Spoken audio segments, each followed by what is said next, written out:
everyone. Joe Szynski here with BrainShare Coach.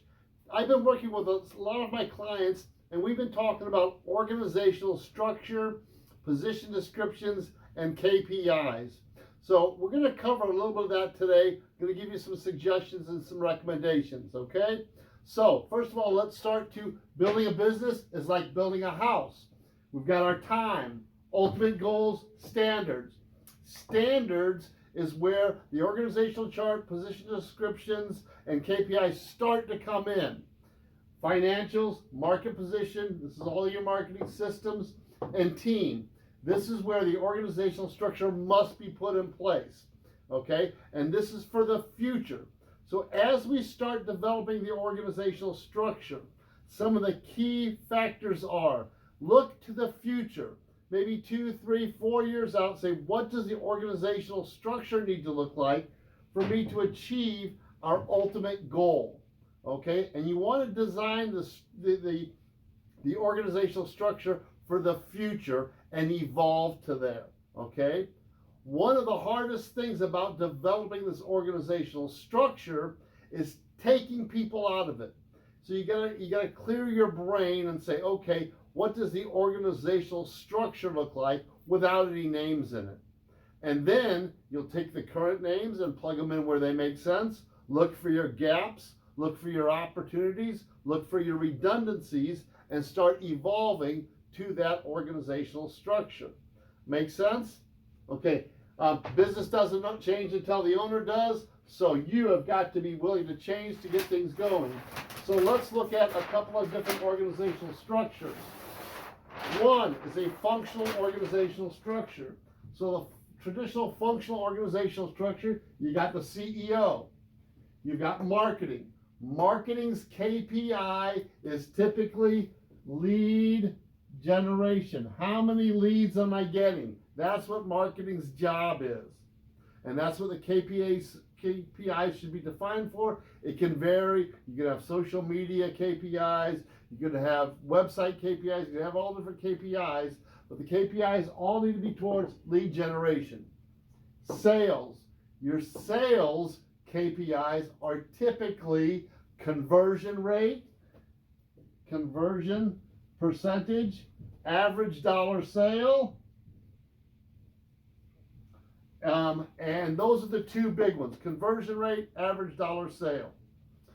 Ops is typically a customer satisfaction, an efficiency, and maybe a return rate. And how many times do customers come back?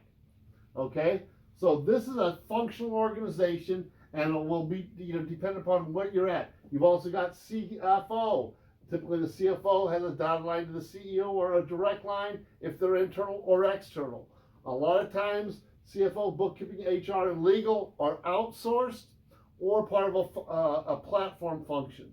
It all depends on the size of your company and where you're at today and where you want to go. As you see, there's no names here. So CFO and bookkeeping, financials are done on time. HR is hiring, firing, retention rate, and legal is keeping you out of jail, making sure the legal and compliance things are in place. Some of the KPIs for a functional organization. It usually looks something like this. Now, this is one of a structure that could be done.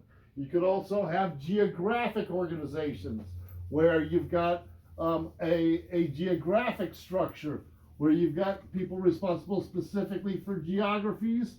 You could say west, east, mid, and you could have sales functions all the way across, marketing, you got sales, marketing, ops, and you've got managers here and here.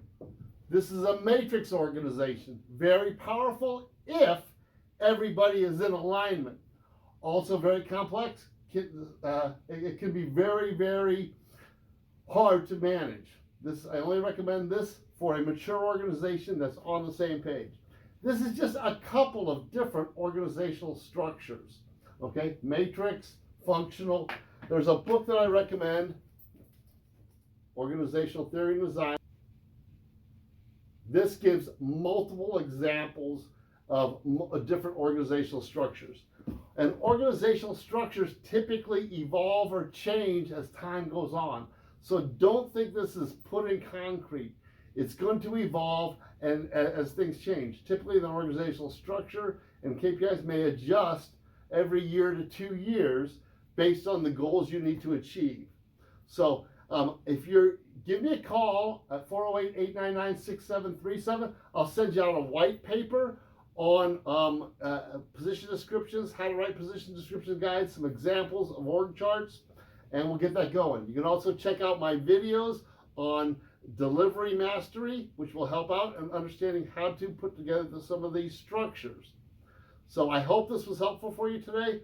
Org chart, this is really a CEO activity. The CEO has got to do that. Got to get team buy-in, of course, but it's a CEO responsibility. Strategic direction, organizational structure, and managing the functions. That's what a CEO is responsible for. Hope you enjoyed this. Have a great day. Joe Szynski, brainsharecoach.com.